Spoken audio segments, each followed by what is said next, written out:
Et salut les Cosaques, on se retrouve aujourd'hui pour une toute nouvelle vidéo. Aujourd'hui on aborde un thème que j'aime beaucoup et dont pas mal de personnes m'ont posé des questions. Aujourd'hui le thème, c'est pas la flankirovka, c'est pas la coupe, mais c'est le combat à la shashka.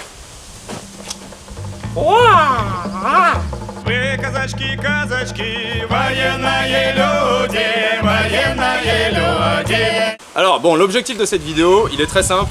C'est une première vidéo à ce propos, donc on va s'en tenir aux bases, c'est-à-dire la position, et ensuite les premières attaques et défenses, tout simplement. Alors déjà on va parler de la position. Alors, pour une histoire de confort, vous pouvez venir chercher la lame ici comme en flankirovka, ou la prendre en pleine poignée, ou la prendre un peu plus loin. Un peu plus loin, ça devient lourd, c'est pas mal pour la coupe, pour certains piquets, etc. Mais pour le combat c'est compliqué parce qu'ici on se prend un grand bras de levier au niveau des impacts, et forcément ça devient très dur de la garder en main. En mode poignée standard, c'est quand même ce que je recommande le plus. La position maintenant. Dans l'idéal, il faut que votre sabre soit toujours, que la pointe de votre sabre soit toujours dirigée vers votre adversaire. D'accord? Si je suis ici, lui forcément, il peut rentrer facilement et donc me toucher. Et moi, ça ne m'intéresse pas. D'accord? Donc, si j'ai un adversaire, si on est en 1 contre 1, je vais diriger ma pointe de lame vers lui. Parce que là, ici, bah, lui, il ne peut plus avancer. Ou alors, s'il avance, il va falloir qu'il fasse des choses. Bras légèrement fléchis, d'accord, on ne donne pas son bras, on n'est pas non plus ici, on est en position confortable pour nous. Et le deuxième bras ici, il est un petit peu en avant parce que lui, il va nous servir, d'accord, on va devoir s'en servir de temps en temps. On a jambe avant, même côté que le bras avant, tout simplement. On n'est pas en ligne, on n'est pas en escrime, d'accord, même si on n'a qu'un seul adversaire, on ne travaille pas en ligne parce que l'art de la shashka, c'est l'art du champ de bataille. Sur le champ de bataille, j'ai pas un adversaire, j'en ai plusieurs tout autour. Si je suis ici, ça devient compliqué, il faut que je change là, voilà.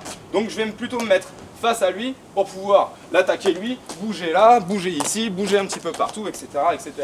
On a les pieds largeur d'épaule, à peu de choses près, légèrement fléchis, légèrement assis au niveau du bassin pour pouvoir travailler les avancées, les reculer, etc., etc. Pied avant dirigé vers votre partenaire, votre adversaire, et pied arrière à peu près dirigé à 45 degrés entre cet axe là et un axe qui serait perpendiculaire. Au niveau de la distance, il faut toujours, là on est beaucoup trop près par exemple, parce que je peux toucher son sabre sans avoir à avancer. Et ça c'est pas intéressant. Dans l'idée, et ça pour tout ce qu'on fait en termes de combat, il faut toujours être à une distance d'un pas de votre opposant. Là ici je vais être obligé de faire un pas pour pouvoir toucher son sabre et un deuxième pour pouvoir le toucher lui. Donc là on est bon. La première chose qu'il va falloir comprendre, c'est que sur un sabre, on a une partie qui est affûtée et l'autre qui ne l'est pas. D'accord? Si on veut s'amuser à venir faire affûtage contre affûtage, vous comprenez vite que les lames elles vont vite être mortes, et sur un champ de bataille, encore une fois, ben on ne peut pas se le permettre. Si notre lame ne coupe plus rien au bout du premier adversaire, eh ben, on peut rentrer chez nous ou on peut creuser notre tombe nous-mêmes. Donc, lors d'un impact, on va s'efforcer au plus possible de donner soit le flanc de la lame, soit même de préférence le dos, d'accord? Ici, le dos. Pourquoi le dos plus que le flanc? Parce que les shashkas sont des lames assez flexibles, même là en polypropylène, enfin en nylon, et ça risque de rebondir et de ne pas avoir l'efficacité recherchée. Alors que si on tape avec le dos de la lame, là ça va être dur, et justement lui sur son flanc, ça va vraiment la faire rebondir et la faire dégager. Et c'est ce que nous on va chercher là-dedans. Moi dans mon idée, c'est de pouvoir avancer et de le toucher.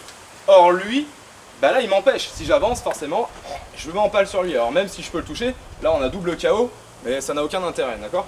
Donc ma première idée, ça va être de dégager son sabre de mon chemin pour pouvoir ensuite le toucher. Et bien on va tout simplement faire ce que je viens de vous montrer, c'est-à-dire ici, venir frapper avec le dos de la lame, donc en avançant le pas, d'accord, le pied. Ça va faire dégager sa lame, je me décale sur le côté, et là, à ce moment-là, je peux le toucher. Et c'est là où la deuxième main va devenir intéressante, parce que lui, dans un truc de dernier recours, même s'il est mort, hein, le mouvement peut quand même partir.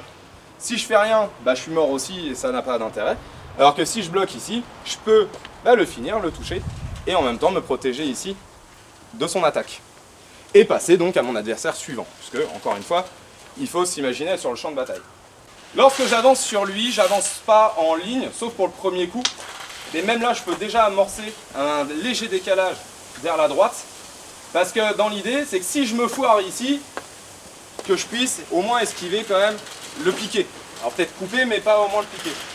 Si j'avançais tout droit et que je me loupais, je suis mort, je m'empale dessus. Ça peut arriver de se louper. Hein. Même lui, hein, il peut faire une feinte, au moment où je fais ça, il peut passer en dessous et je me retrouve piqué. Mais ça, on verra les fins beaucoup plus tard. Donc moi, dans mon idée, c'est je vais faire ça et je me décale sur le côté. Et tout de suite, vous voyez, j'ai le sabre qui est à portée. Et ça, c'est l'autre point important. Au moment où j'attaque ici, je n'emmène pas mon sabre tout là-bas. Parce que là, au moment où je vais revenir, bah, lui, il va revenir aussi. Moi, dans mon idée, je rebondis et vous voyez que j'ai le sabre qui reste ici, proche de lui, pour pouvoir venir ici, bah, le tuer et me protéger. Donc là, j'ai parlé de l'attaque vers ma droite, vers ma main armée en fin de compte, donc ici et là. Mais je peux le faire aussi de l'autre côté, parce que bon, là on n'a pas beaucoup d'espace, mais normalement on serait en train de se déplacer. Et donc à un moment, ma lame, elle va se retrouver ici à droite pour pouvoir faire ça et rentrer. Mais de temps en temps, je vais pouvoir me retrouver ici, à l'extérieur. Et donc il va falloir que je fasse la même chose, mais du coup, ici, pour remonter. D'accord ?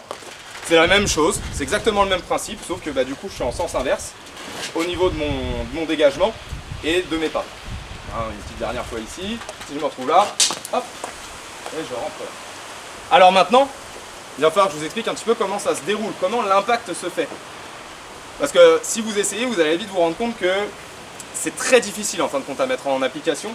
Pour avoir quelque chose de puissant, il faut imaginer que on n'a pas un sabre dans la main, mais plutôt un fouet. D'accord ? Parce que si je fais juste ça, ça suffit pas, lui va revenir. En fait, on va faire contre, et on va se retrouver ici et c'est pas bon. D'accord ? Si je veux quelque chose de fulgurant, il va falloir que j'envoie et que ça soit vraiment fouetté. Donc je peux utiliser ma hanche, je peux utiliser mon pas en même temps. Pour tout ça, ça donne plus de puissance en fait. Et surtout mon bras, lui, il est complètement relâché pour que ça parte bien. D'accord ? Et ça, des deux côtés, c'est exactement la même chose.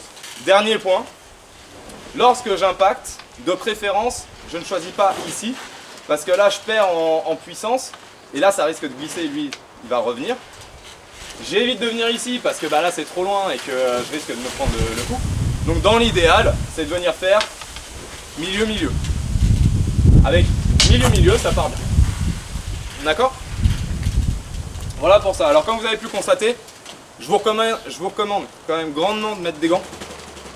Tout simplement parce que même si vous faites ça avec des bâtons, si jamais vous vous loupez et que ça vient taper les mains, vous allez le sentir passer. Donc mettez des gants, alors que ce soit, voilà, ça c'est des gants de Tolpar, mettez des gants de MMA, n'importe quoi qui va quand même vous protéger un minimum les mains. Tout dernier point sur ça, quand je suis dans cette position, j'arme pas ici. D'accord ? Je viens pas chercher super loin, genre... Hé, regarde, je vais t'attaquer! Ah bah je suis mort. Bah non, c'est pas possible, je peux pas armer comme ça, même en mouvement. Donc dans l'idée, c'est qu'il va, et c'est là où ça devient très dur, c'est qu'il faut que j'arrive à partir de cette position-là pour pouvoir avoir suffisamment d'impact et rentrer. S'il le voit venir, ça va donner ça.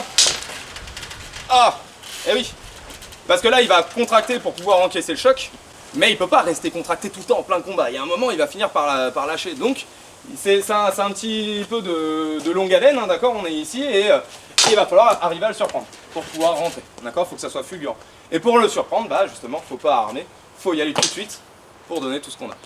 Vous pouvez faire ça même au tout départ, c'est ici, ici, ici, ici, ici, ici. Je vous remercie beaucoup d'avoir visionné cette vidéo, j'espère qu'elle vous a plu. Si c'est le cas, laissez un like, partagez, sinon vous allez voir. Hein. Abonnez-vous à la chaîne surtout, hein. C'est important de s'abonner. Et je vous dis à la prochaine. Baka baka.